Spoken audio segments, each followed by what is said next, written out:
Shalom saudara-saudara yang dikasihi oleh Tuhan.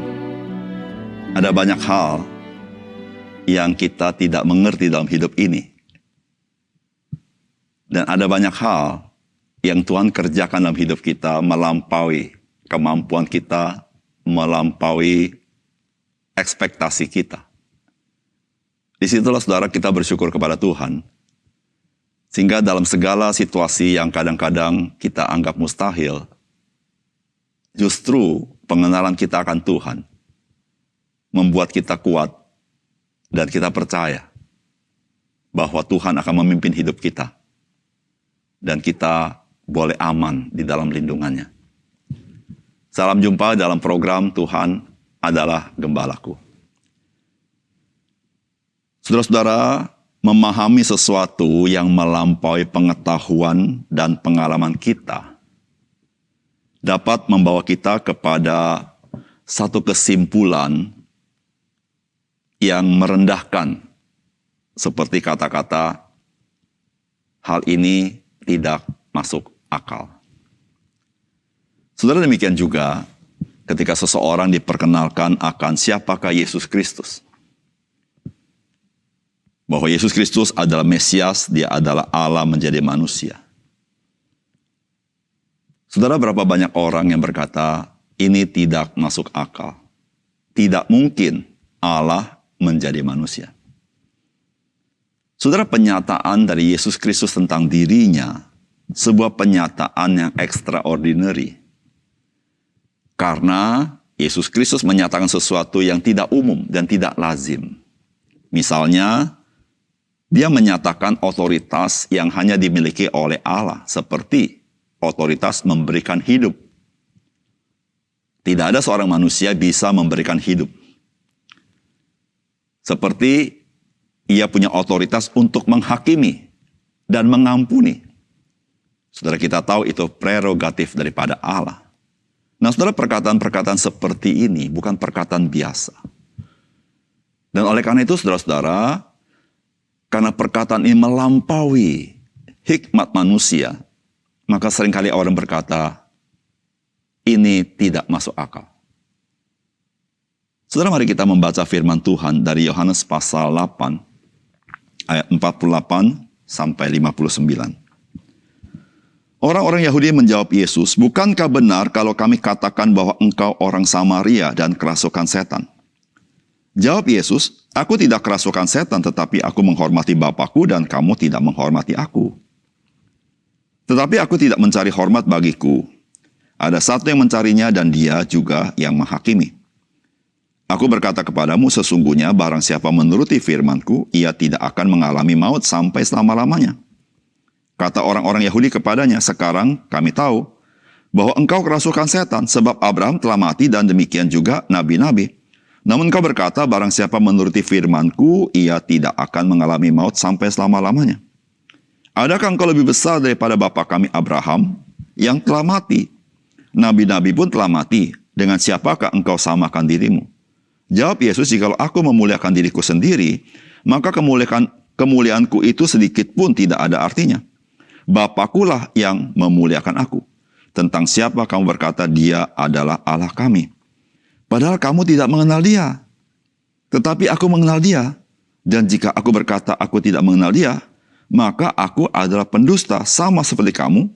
Tetapi aku mengenal dia dan aku menuruti firman-Nya. Abraham bapamu bersukacita bahwa ia akan melihat hariku. Dan ia telah melihatnya dan ia bersukacita. Maka kata orang-orang Yahudi itu kepadanya, umurmu belum sampai 50 tahun. Dan engkau telah melihat Abraham. Kata Yesus kepada mereka, aku berkata kepadamu, sesungguhnya sebelum Abraham jadi, aku telah ada. Lalu mereka mengambil batu untuk melempari dia, tetapi Yesus menghilang dan meninggalkan bait Allah. Saudara yang dikasihi oleh Tuhan, firman Tuhan yang kita baca hari ini adalah sebuah ekspresi daripada orang-orang Yahudi sebagai respons kepada apa yang Yesus katakan kepada mereka. Mereka mengatakan bahwa Yesus itu adalah orang Samaria. Orang Samaria adalah orang yang dianggap orang-orang yang kafir, saudara-saudara, bagi orang Yahudi. Lalu mereka mengatakan bahwa Yesus adalah orang yang kerasukan setan. Saudara, kalimat ini muncul karena mereka tidak bisa mengerti apa yang Yesus katakan kepada mereka. Bagaimana Yesus bisa mengatakan jika orang itu percaya kepadanya, dia tidak akan mati, tidak mengalami maut. Tidak heran jika orang-orang Yahudi mengatakan, dengan siapa engkau mempersamakan dirimu? Mengapa demikian? Karena orang yang mereka kagumi, orang yang besar yang mereka anggap orang yang religius, orang yang beriman, yaitu Abraham. Ia pun sudah mati. Nabi-nabi yang hebat-hebat juga sudah mati. Tetapi Yesus berkata, jika engkau percaya kepadaku, engkau tidak akan mengalami maut sampai selama-lamanya. Oleh karena itu orang Yahudi berkata, siapakah engkau? Oleh karena itu mereka berkata, tentulah kami tahu engkau adalah kerasukan setan. Artinya Yesus tidak menguasai diri dengan perkataan seperti itu. Namun saudara-saudara, Yesus Kristus mengatakan sesuatu yang sangat mengganggu hati mereka dan memberitahukan bahwa Yesus adalah Allah itu sendiri. Oleh karena itu Alkitab mencatat bagaimana mereka orang Yahudi ingin menimpuk Yesus dengan batu. Saudara, apakah pesan firman Tuhan bagi kita hari ini? Saudara, yang pertama-tama, saudara, firman Tuhan memberitahukan kepada kita bahwa Yesus Kristus tidak memuliakan dirinya sendiri, melainkan Bapa memuliakan Yesus Kristus. Firman Tuhan berkata begini, jawab Yesus, jikalau aku memuliakan diriku sendiri, maka kemuliaanku sedikit pun tidak ada artinya.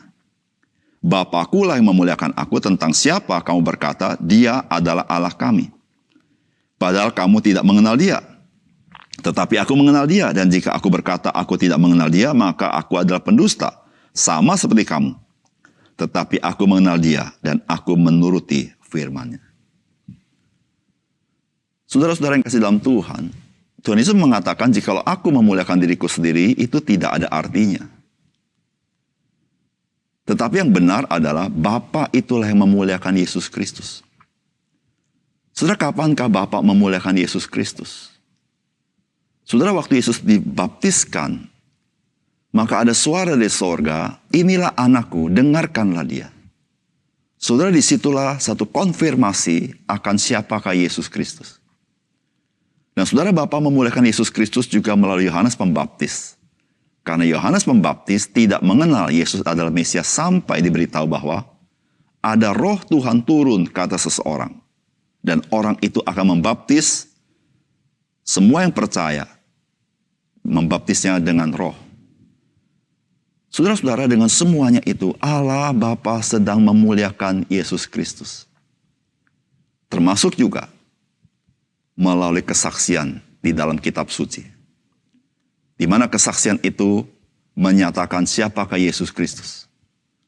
Sehingga dengan demikian saudara-saudara, bahwa kebenaran siapakah Yesus sebetulnya telah dikonfirmasi di dalam kitab suci dan oleh Allah Bapa. Oleh karena itu saudara-saudara yang kasih dalam Tuhan, ketika Roh Kudus dicurahkan, maka Alkitab mengatakan Roh Kudus juga memuliakan Yesus Kristus. Sehingga dengan demikian, saudara, Yesus Kristus menjadi sentral di dalam rencana Allah, di dalam rencana keselamatan Allah bagi umat manusia. Sehingga dia yang mati di kayu salib, dia juga yang bangkit dari antara mati dan naik ke surga. Dialah juga yang memiliki hak prerogatif, karena dia itu adalah Allah itu sendiri. Oleh karena itu saudara, mengapa hidup orang percaya mempunyai satu tujuan hidup, yaitu ingin memuliakan Yesus Kristus. Hidup orang percaya mempunyai arah yang jelas, yaitu ingin menjadi serupa dengan Yesus Kristus. Karena disitulah saudara-saudara, orang-orang percaya menerima janji Tuhan, menerima kemuliaan yang Tuhan berikan kepada orang-orang percaya. Oleh karena itu, dalam segala situasi apapun yang kita hadapi, mari kita pegang janji Tuhan. Karena dia yang berjanji, dia akan menggenapi janjinya. Yang kedua, saudara, firman Tuhan hari ini mengatakan kepada kita bahwa keberadaan Yesus Kristus adalah kekal. Firman Tuhan berkata, Abraham bapamu bersukacita bahwa ia akan melihat hariku, dan ia telah melihatnya dan ia bersukacita. Maka kata orang-orang Yahudi kepadanya, umurmu belum sampai 50 tahun dan engkau telah melihat Abraham.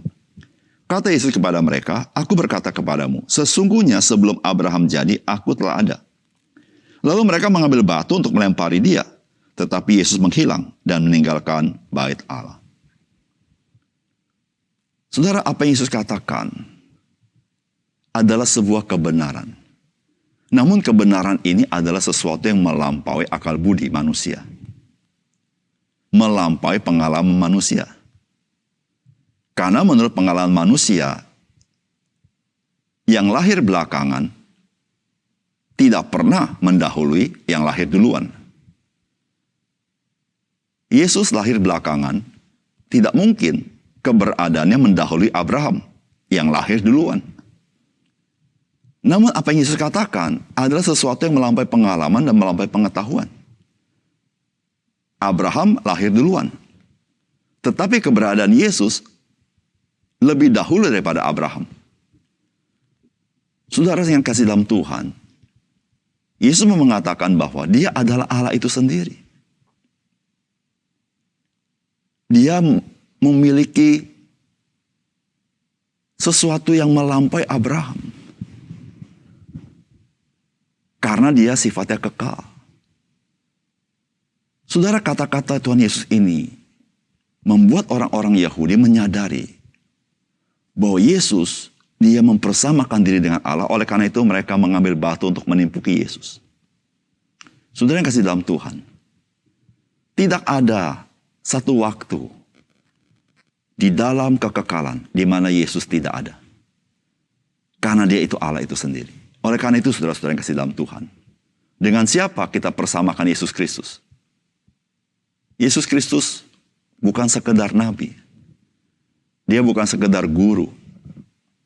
Tetapi dia adalah Tuhan itu sendiri. Oleh karena itu saudara-saudara, mengapa kita memuliakan dia? Mengapa kita melayani dia? Kita tidak pernah melayani Nabi Yesaya. Kita tidak pernah melayani Rasul Paulus. Kita tidak pernah melayani Nabi Musa. Tapi yang kita melayani adalah Yesus Kristus. Karena seluruh nabi-nabi dan rasul-rasul adalah manusia. Dan semua mereka menunjuk kepada Yesus Kristus. Semua mereka menyembah kepada Yesus Kristus. Oleh karena itu, kita melayani Yesus Kristus. Karena dia adalah Tuhan dan Allah itu sendiri. Saudara yang kasih dalam Tuhan, bersyukurlah kepada Tuhan. Jadi kalau saudara dan saya boleh mengenal Yesus dan kita boleh melayani dia. Karena itu adalah hidup yang bermakna, hidup yang bernilai, yang tertinggi di dalam kehidupan orang-orang percaya. Mari kita berdoa.